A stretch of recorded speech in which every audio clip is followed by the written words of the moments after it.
What's up, everybody? Yeah, I'm growing out the Santa beard. This is the first time I've seen it in this perspective. I wasn't planning on making a video. I was watching YouTube on my tablet, and I was like, I haven't made a video in a while. I need to make something to feed the masses. If I don't have anything to talk about, I don't make a video. If I don't feel like making a video, I don't make a video. Reason why is because it's gonna suck, And fuck that. There's YouTubers that I really like that they only put out sometimes they'll go just like they'll put out like one video a month, and they make like their living off of YouTube. I don't even make money off YouTube. But anyways, I don't think I've talked about my truck. Man, it's been like at least a month because I don't think I've talked about my truck going into the shop before. I'm pretty sure I haven't. If I already have, and whatever my last video was, I can't remember what it was, you're going to have to hear it again. But look, real quick, before I started on this story, I'm at this Love's. It's got kind of sort of tight parking. It's kind of a bitch. And, I just think it's funny when you're watching people park. And this is usually big with van drivers, and it's like someone will be backing into a spot, and it's like they're looking good. They got a pretty good setup, and they're getting in. They got good angle and shit like that. They had a good setup to it. And they've actually got the tail of the trailer in the hole. They just got to work on getting their tractor straightened out and shit like that. Which sometimes, if it's a tight parking lot like this one, you've got to, Austin Powers your way to, back, forth, but tractor's where you want it, push it on back. Stuff like that. And I watch these people park. Like, I was just watching this chick. I don't know. It was two chicks in a truck. I don't know if they were co-drivers or team or trainee, whatever the fuck it was. But this chick, for U.S. Express, was backing into this tight spot, and she had a perfect fucking setup. She was going straight in. I think she was doing a 90 degree back. And even in this tight parking lot that's got tight aisle, she was getting the truck in no problem. And then instead of straightening the tractor out and pushing it back, she abandons the spot and like sets up again. I've seen that so many times. It's like, it's more important. Where your trailer is at is a little bit more important than when your truck is at a lot of the time. Because you really, once you've got your trailer in the position it needs to be in, then you could just wiggle the tractor. Sometimes, most of the time, not all the time. Sometimes there's just not enough fucking space. When you're in like I've got a step deck right now, but the kingpin is way up to the front, so it sits about 3 feet further back on the truck than the standard flatbed. So the landing gear the step will clear the fucking axles when it turns. So it sits 2-3 feet longer further back, and I've got a long wheelbase truck because it's a flatbed setup. So backing into tight ass spots, it's a spread axle. It's a pain in the ass, right? But once you got your trailer where you need to get it, you just gotta that's what I worry about. Get my trailer where I want it, and then deal with the tractor, and then kind of finagle my fucking way, push as far back into the hole as I can before hitting somebody, and then take as much space as I can to get my tractor, and I can usually work it out. Even in a tight spot like this. But I just see so many people where they're in the perfect position to get into the spot, and then they just abandon it and drive off, especially when there's other drivers waiting for them to back in. It's like, you are in. I see this all the time.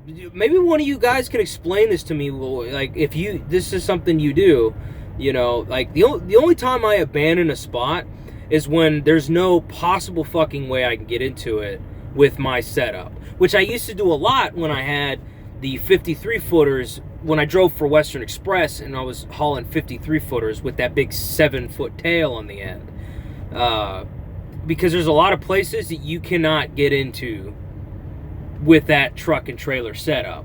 You know, that's how I got into that accident one time backing into that truck, is because I was trying to squeeze a 53-foot spread axle trailer into a fucking spot I could not fit in.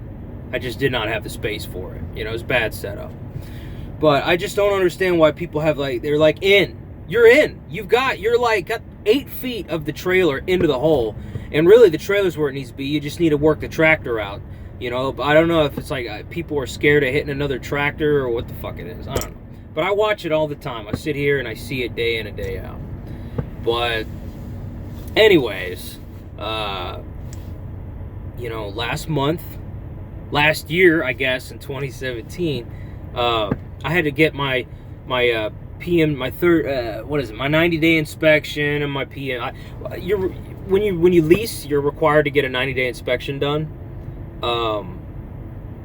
You have to bring it into a shop, a terminal, and you have to get like a full inspection done. Basically, they want to make sure that you're not letting the truck fall apart and go to shit, and that you're actually taking care of it, and that you're not just letting the truck become unsafe just because you don't want to spend the money on the maintenance and repairs and shit like that.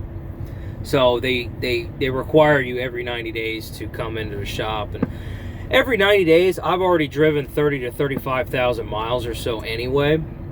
So I just go ahead and get the 90-day and the full PM done, and whatever else I need done. And, you know, I was coming up on that.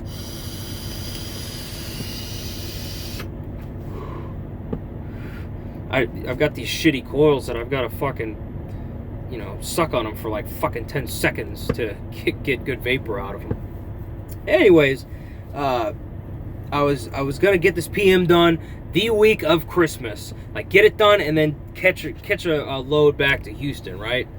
So I was on my way up to Wisconsin, or I was taking a load up to Wisconsin out of Ohio, and I was driving down I-80, you know, just cruising along, and I had some music on, it was loud, I was jamming the fuck out, you know, and then I'm driving, I let off the gas, and I feel a vibration in the steering wheel and in the floor. I'm like, you know, it's not really severe. It's just like a rhythmic, like, no. And I'm like, what the fuck was that?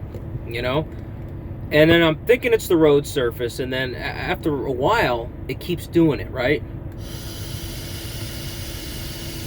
So I pause the music and I start listening for this sound, you know, and I pause the music. And I can hear this. Whenever I let off the gas, it's making a like a rhythmic grinding noise. And I didn't know what the fuck it was. I'm like, am I about to lose a steer tire? And I'm like, I've got both hands on the wheel, and I'm like, kind of like, I don't know what the fuck's going on. I'm not anywhere where I can stop because it's Ohio Turnpike.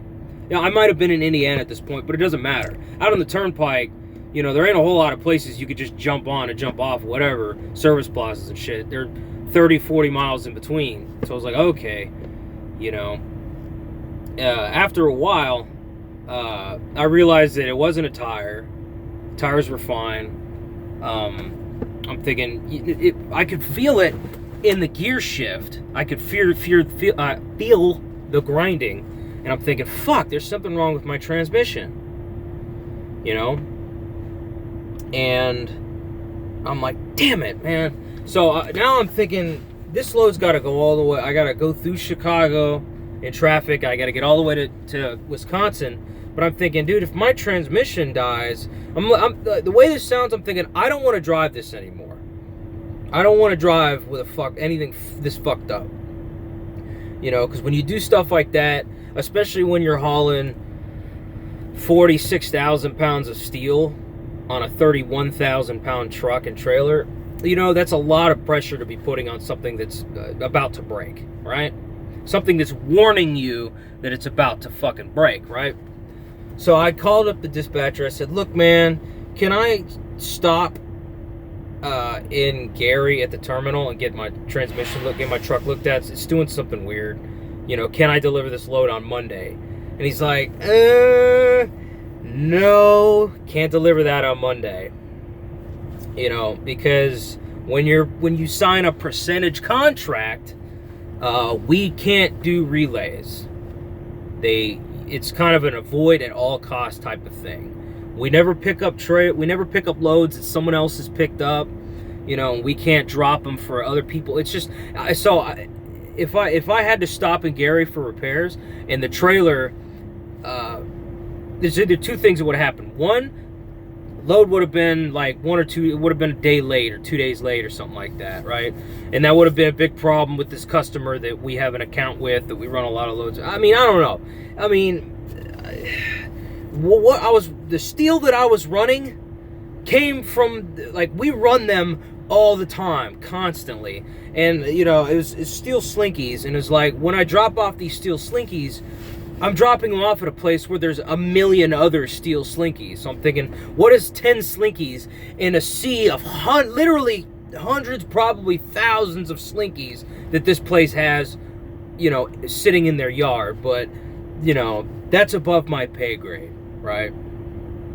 You know, all I know is that, you know, it's either that, the load's super late and there's a big issue, or I'd have to have another driver take that load.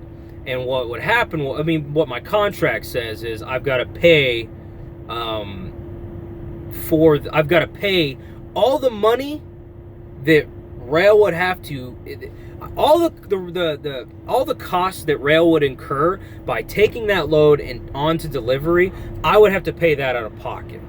So that's, you know, whatever it would cost them to have another driver take that load, like the 100 miles, 150 miles, like 150 miles, I'd have to pay the mileage to the driver, the fuel for the truck, all of the other little costs that come along with that.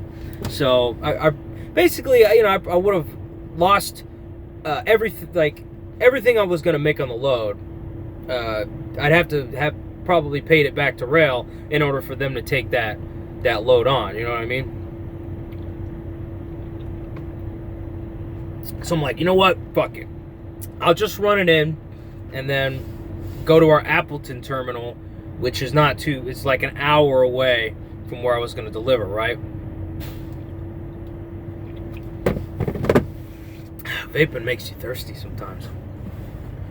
So I'm trying to just baby it the whole way there. I'm like, God, what the fuck is wrong with this thing?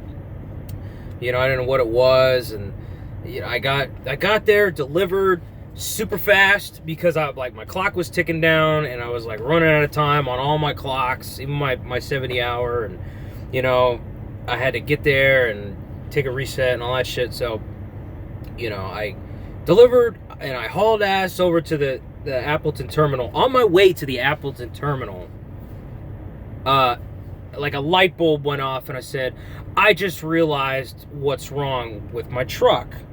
Because I realized as I was driving, when you spend enough time driving, especially in one truck, like I've been in this truck for a year and a half. I've put like 175,000 miles on this truck, right, since I've had it. And like I noticed it just slightly that I was tilted up like this just a little bit, like the rear end was low, you know. So it's like, instead of like being straight, I was like a little bit like this, just like barely, very slightly. If I hadn't been driving this truck as long as I've been driving it, I wouldn't have ever noticed it. It was that slight. But there was that, and my ride was rough, right? So I'm like, there's no air in my, like, there's no air in my rear suspension. So I pushed the button on the dash to show me what the weight estimate. There's the feature on this truck that gives you the approximate weight that it thinks is on the drive axles based on the pressure in the airbags, right? And I click over to it, and the weight is like jumping up and down. It's like 0, you know, 16,000, 8,000, 0, 17,000. It's going up and down and up and down and up and down. So I'm like, okay, it's trying to pump air into the bags, and the air is leaking straight out, like the bags are flat. I'm like, fuck. So I'm like, all right, I know what that grinding is. The fucking rear end is so low that the drive shaft is out of alignment and it's grinding. And I'm thinking, damn it. Good in the fact that it's not it's not something inside the transmission, which I believe is still under warranty, driveline warranty, powertrain warranty. But still, getting a transmit, man, God, can you imagine if they had to fucking fix something in one of these transmissions and pull the transmission, take it apart, rebuild something, even if it's covered by warranty? Fuck, how long is your truck down for something like that? A week, 2 weeks? Jesus, you know. But anyways, then I'm thinking, okay, I hope I'm not grinding out the carrier bearing or a U-joint, you know. And I'm thinking, fuck. I'm thinking if I fuck the U-joint up, I might need a new drive shaft. I don't know. I just don't know that much about the mechanics of large trucks. Cars, I know a whole lot more. But anyways, I get it to Appleton, and, you know, the shop's busy, and I'm just like, fuck. I have to sit, and it's like a couple days before I gotta be back. You know, it's like, I think it was, I got there Saturday night, and I think it was like Monday, and I still hadn't gotten into the shop, and I was thinking, damn, I gotta be home for Christmas like Wednesday, you know? So I'm thinking, you know, even if I get into the shop, and if it's gonna take them a couple days to fix whatever the problem is, like, you know, I'll be getting home like super, you know, I just didn't want to get home that late. My dad was coming into town, and everybody was coming over, and it was Christmas and all that shit at my mom's house. So I'm thinking, well, I talked to my mom about it. She's like, you gonna be home for Christmas? And I'm like, well, if I can't get a load back, I'm gonna have to go over to the airport, the little local airport, rent a car, and me and the dog are gonna drive back. You know, which overall, you know, rental and fuel would have probably cost me about $700 out the door, right? To which you would think, well, dude, I mean, if there's an airport right there, couldn't you just get a ticket for a lot cheaper? Probably a lot cheaper than $700, even a round ticket. However, flying with a dog is, I've never done it, but it's a fucking nightmare from what I've read. Like, flying with a dog is a huge fucking deal. There's all of this fucking bullshit you gotta do. It's just a big, giant fucking nightmare to fly with a dog. Like, in certain instances, it's like, if you're gonna fly with a dog, you have to, like, ship the dog, like, as a live animal air freight, you know, in a different fucking airplane than the airplane you fly in, and then you both fly together. And then once you land, you've got to go to the air freight area and pick the dog up, and it's a huge fucking thing. So, like, you want to try to avoid that. Anybody who's ever done it, you know, I'm sure you know. So, flying's out of the fucking question. You know, if I ever have to fly home in an emergency, I'll have to find somewhere to board her because she can't fly with me. It's just fucking ridiculous. It's not as if I can put her in a handbag or anything and take her on the carry-on out of the fucking airplane, right? But anyways, you know, I finally got into the shop, and you know what, dude? I fucking love the shops and the mechanics at this company. It's one of the many reasons I love working here, you know, and I refuse to use a third-party shop. Absolutely refuse. I will not do it. Even if I got to sit at a yard for 3 days to get into the shop, I will sit for 3 days. I don't care. I'm not going to a TA. I'm not going to any of these other repair shops, you know, Speedco, whatever the fuck. No. You know, one, because rail's a lot cheaper. I mean, I could sit here for 30 minutes and talk up our shop, but labor is cheaper. They have a much more vested interest in getting you back on the road. You know, they're more honest with you. They have no reason to lie to you. You know, it's just way better. You know, because it's much more transparent. It's not like, yeah, we're working on your truck, and then you go, it's not like they pull your truck into the shop, lift the hood, and then go back to what they were working on and start charging you labor. I don't know. I love our shops. But anyways, I take it in there within like a matter of a couple hours. I think his truck was in there for like 4 or 5 hours. You know, dude comes back and he's like, yep, you're all done. I was like, you guys are already fucking done? He's like, yeah, man. He's like, yeah, we did the full PM, did the 90-day inspect. he said the leveling valve had there's a bracket for the leveling valve for the rear drive suspension. That bracket snapped off somehow, so we had to put a new one on, you know. And then because of the vibrations, you snapped an exhaust hanger. We welded that back on. Other than that, you know, they sealed up an air leak, and that was it. They said nothing else is damaged, nothing else is fucked up, everything is a-okay. I was like, fuck yeah, man. So I still have not received the repair bill. I don't know how much it is yet. It's been almost a month. It's been over 3 weeks, I think it has. I haven't got the repair bill back yet because they had to replace my def header, which is, you know, the sensors and all the shit that is for the def, the hose where all the hoses and sensors and wires connect to on the back of the def tank, because mine was fucking up. But I've already had mine replaced once for free on a recall, and because they had to do it again, they had to like send it back to International, and it's supposed to be covered under a parts warranty where I don't have to pay for the parts or labor, but there's like this huge fucking thing with International it's got to go through. So until that is finalized, they're not going to send me the bill yet, which I don't know, it's probably going to end up being like $600-700. You know, average PM's like 400 or so. So plus all the labor, the leveling valve, all that shit is probably gonna, I don't know, it may not be that much, 500-600 hopefully. I don't know, it just depends on how much labor I gotta pay. But anyways, everything worked out. Everything worked out good. You know, I was super fucking happy. I was like, God damn, I love you guys. You guys are just so good. You know, and they'll even bring your key up to you in the driver's lounge and just say, here's your key, man. You can back it out whenever you want, man. It's fucking great. I love it. You know, so that happened. And, you know, turns out, you know, what money, I mean, I was kind of scared of how much money I was going to have to take off for Christmas. And I ended up having more than enough money. I was actually, towards the end of my vacation, was kind of looking for ways to spend money, looking for shit to spend money on. Because I'm like, fuck, I've got all this extra cash, you know, that I saved up to take time off. What can I spend it on, you know? But I had a lot of fucking fun. It was great. Even, like, I ended up taking off a week and 5 days. And then, like, as, like, a couple days from, like, I was coming up on, having to go back on the road.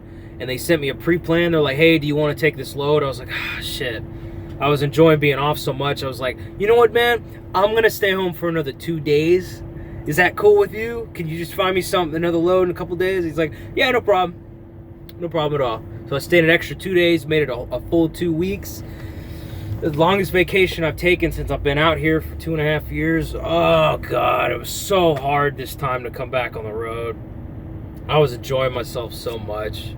You know, I was having a great time, but, you know, you got to keep in mind, like, yeah, it feels great being home, but that's because of all the money you've made out here doing this shit, you know.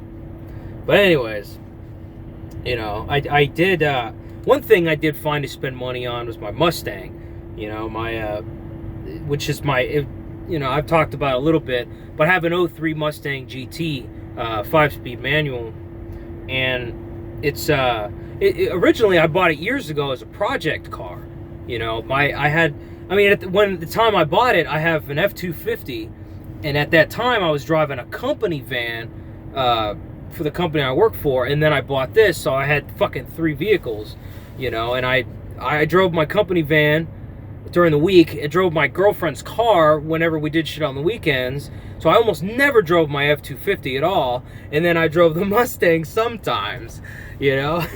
My truck just sat. My F-250 never. My F-250, even since I started this job, has just been sitting. I haven't started the fucking thing in like 5-6 months. You know, I need to tell them to get me through Marshfield so I can start it up and drive it around for a little bit. You know, I put fuel stabilizer in it, and so far it's always started. I mean, sometimes it takes a while to start, but you know, it's just that poor truck's so neglected. But it's like there's no one there to drive it. You know, I store it in Wisconsin because I don't have to, you know, I store it on the yard and I don't have to pay for storage. In Houston, I don't have anywhere to put it. You know, I got no one's driveway I can leave it in, so I'd have to pay for storage. And storing an F-250, that's a big-ass truck to store, you know. You can't just put it in a storage space like a Honda Civic. You know, but anyways, you know, I've been, so basically, the Mustang was originally just a project car for me to build, right? Turn into, like, you know, 500 horsepower monster, which is still my goal. But what it's become, basically, because I keep it inside of a storage unit in Houston with the rest of my shit, has become kind of my get-around vehicle when I go home.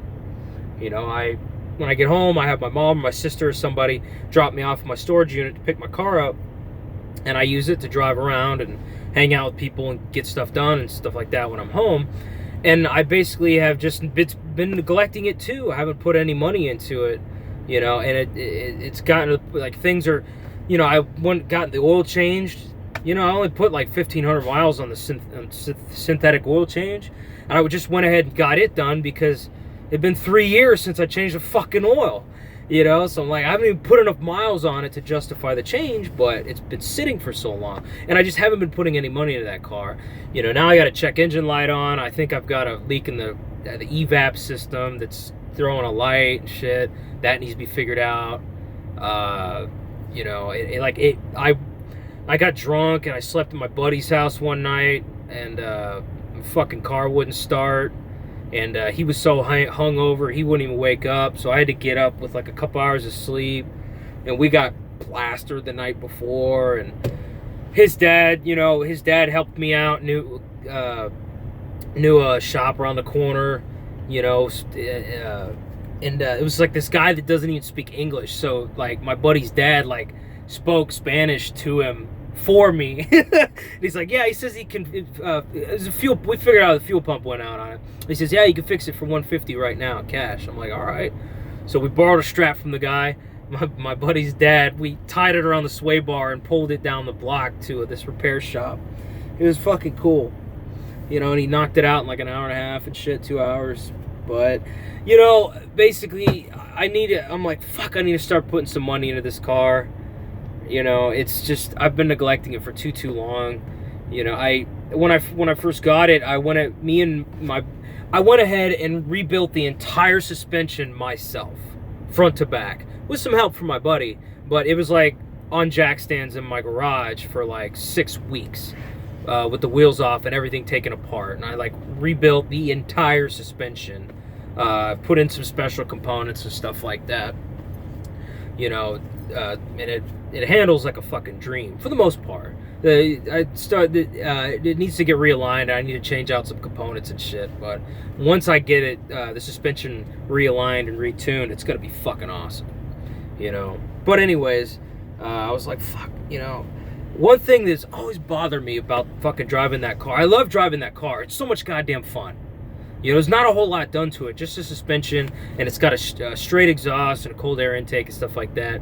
It's just a blast to fucking drive. Like, the exhaust is stupid fucking loud because the mufflers have been deleted. So it's just the cats. It's catalytic converters, no mufflers on it. So it's super fucking loud, and it hauls some pretty good ass, you know, for what how I like to drive anyway. But one thing that always bothered me is like the sound system fucking sucked. It had the factory like Mustang system that comes in it, and it was just the radio that was in it. Like the guy that owned it before me put in. I fucking hated it, and I just could never. There's like a million settings, and I could never get it to sound right. You know, it's like I'd put in one song and I'd fuck with the settings and it sounded good, and then another song would come on and then it would sound like shit again. So I was just like, you know what? I'm going to get the system redone in this motherfucker. And I'm not going to go cheap on it either, because in Houston, there's a million motherfuckers, little shops all over the place that, you know, there's a couple dudes working out of some little shop and shit with a gravel parking lot. And, you know, a lot of them guys do pretty good work, don't get me wrong. But I wanted to get something like super, like, I wanted to get the whole system redone. I'm like, you know what? I'm not cutting any corners on this, right? I want to turn this car into like a dream car, to where it's like exactly how I want it. So I want to get a premium install and premium components. So I decided to take it to Car Toys, right? And I knew it wasn't going to be cheap, but I was like, fuck it, I got the money, you know? And it's like I went ahead and I got like all new speakers and wiring, like Quinn two-way speakers with a fucking 1-inch kicker subwoofer and a custom box with like custom matching carpet and shit. With a fucking 5-channel Alpine amplifier for the whole system and a touchscreen Kenwood radio. Ooh, it's so fucking badass, dude. It's stupid expensive. Way too, fucking almost as much as I bought the car for is how much this fucking system cost me. But I don't care because they had like a 12-month same as cash finance, which I didn't even need to do. I could have just bought it outright. But I'm like, you know, why spend all the money right now when I could just finance it over 12 months? You know, help my credit out a little bit. So I'm like, yeah, fuck it, I'll finance it. You know, so I put some money down and then I financed the rest of the install. It's just fucking dope. But now that I put this amount of money into the car, like it's kind of reinvigorated me for the project, the Mustang itself. You know, now I want to put. I have all these plans for it. You know, like the bodywork, engine. You know, the interior, all this shit. It needs paint, needs body work, needs engine work, it needs all this stuff. It needs a couple things just to make it legal again, you know. But, you know, now I'm like, now that I've spent money on it, now I want to spend lots more money on it. And I wanted to make a goddamn video when I was in Houston about the car, but it's like when I'm in Houston, it's so hard for me to think about making a vlog or a video because I'm just like running around and doing shit and, you know, jamming music, and there's just so many fucking things going on in my head. All these goddamn people want to hang out with me and stuff. And I'm not trying to say I'm the most popular motherfucker in the world. It's just that, you know, I've got all these good friends and none of them get to see me. And not all of my friends are necessarily cool with all of my other friends. So I can't, like, get them all together and shit. And they all live on different parts of fucking town, which doesn't bother me because I love cruising around town in my car and shit. So it's just, I'll do it. You know, next time I go home, I'll have to make a few vlogs. If you guys want to fucking see it, you know, if you want to see the other side, I never make a fucking video when I'm home, and I know I should, but anyways, you know, that's just where I'm at and stuff like that. You know, I haven't gotten paid in fucking 3 weeks to get my first paycheck. I'm coming out of the hole, and it's going to be a short one. Next week's short check's probably going to suck too, because freight sucks right now. But, yeah, that's just where I'm at right now. I'll be back on here again at some point. Be safe out there. Don't drive so goddamn fast in the ice and snow, please. Or just park. Stay at the truck stop. We don't need you out there if you're scared to drive, because some of us are trying to get through.